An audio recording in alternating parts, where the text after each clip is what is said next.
Dearest friends, how are you doing? Apa kabar? Heartily welcome to you all for the uplifting message.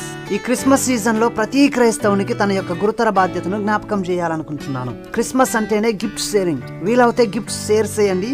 లేదంటే యోహాను సువార్త 3వ అధ్యాయం 16వ వచనం ప్రకారం యేసుక్రీస్తే ఈ ప్రపంచానికి అతిపెద్ద గిఫ్ట్. కాబట్టి మీ కుటుంబ సభ్యులకు, మీ స్నేహితులకు, మీ రిలేటివ్స్కి, అలాగే మీ ఇరుగు పొరుగు వాళ్ళందరికీ ఆయననే బహుమానంగా ఇవ్వండి. Christmas season is the best season to share the gospel. కాబట్టి ఈరోజు మనం ఎందుకు ప్రతి విశ్వాసి సువార్తను ప్రకటించాలి అనే టాపిక్ ని నేర్చుకుందాం.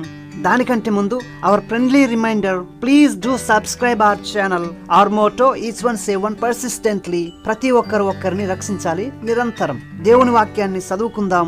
1 కొరింథీ పత్రిక 9వ అధ్యాయం 16వ వచనం. నేను సువార్తను ప్రకటించుచున్నాను, నాకు అతిశయ కారణము లేదు. సువార్త ప్రకటించవలసిన భారము నా మీద మోపబడి ఉన్నది.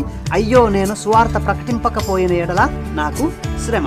2వ కొరింథీ పత్రిక 5వ అధ్యాయం 20వ వచనం.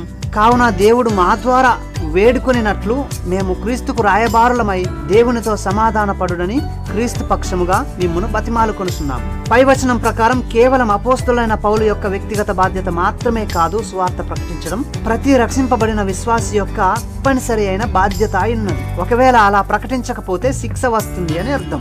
ఇష్టపడి ప్రకటిస్తే దేవుడే జీతమిచ్చేవాడు. ఈ వచనాన్ని బలపరిచే క్రింది వచనాన్ని మనం నేర్చుకుందాం. ప్రతి విశ్వాసి రాయబారే. ఎందుకంటే ప్రతి విశ్వాసి పరలోక పౌరుడే కాబట్టి ప్రతి విశ్వాసి రాయబారే. రాయబారి అంటే క్రీస్తుకు ప్రతినిధిగా వేరే ప్రదేశాలకు వెళ్ళువాడు. క్రీస్తు పరలోకంలో నుండి తన రాయబారుల ద్వారా మాట్లాడుతున్నాడు మరియు ప్రజలను తన వద్దకు పిలుస్తున్నాడు. కాబట్టి ప్రతి విశ్వాసి క్రీస్తు యొక్క రాయబారే. ప్రతి విశ్వాసి క్రీస్తును ప్రకటించాలి. సువార్త అంటే ఏంటి? ఇంగ్లీష్ లో గాస్పెల్ అంటాం. గాస్పెల్ అంటే go and spell the love of God. మీరు ప్రజల దగ్గరకు వెళ్లి ప్రభు యొక్క ప్రేమను ప్రకటించుడి. ప్రతి విశ్వాసి ఎందుకు క్రీస్తును ప్రకటించాలో 7 రకాల కారణాలను మనం నేర్చుకుందాం. మొదటి కారణం, ప్రభు యొక్క గొప్ప ఆదేశమును నెరవేర్చుట కొరకు. మత్తయి సువార్త 28వ అధ్యాయం 19-20 వచనం. రెండవ కారణం, ప్రభువు యొక్క గొప్ప ఆజ్ఞను నెరవేర్చు. మార్కు సువార్త 12వ అధ్యాయం 29-31 వచనాలు.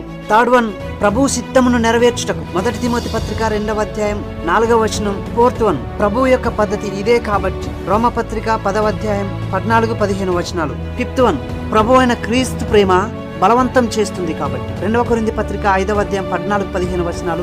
సిక్స్త్ వన్, ప్రభువు పైన మీకున్న ప్రేమ బలవంతం చేస్తుంది కాబట్టి. యోహాను సువార్త 14వ అధ్యాయం 15వ వచనం, 21వ వచనం, 23వ వచనం. సెవెంత్ వన్, ప్రభువు ప్రతి విశ్వాసికి అనుగ్రహించిన పనిని పూర్తి చేయడం కొరకు. అపోస్తల కార్యములు 20వ అధ్యాయం 24వ వచనం. అర్థవంతంగా దానిని పూర్తి చేయాలి, అంతటి మూల్యం చెల్లించి అయినా. Thank you so much for watching this video. God bless you all. Forget not to subscribe.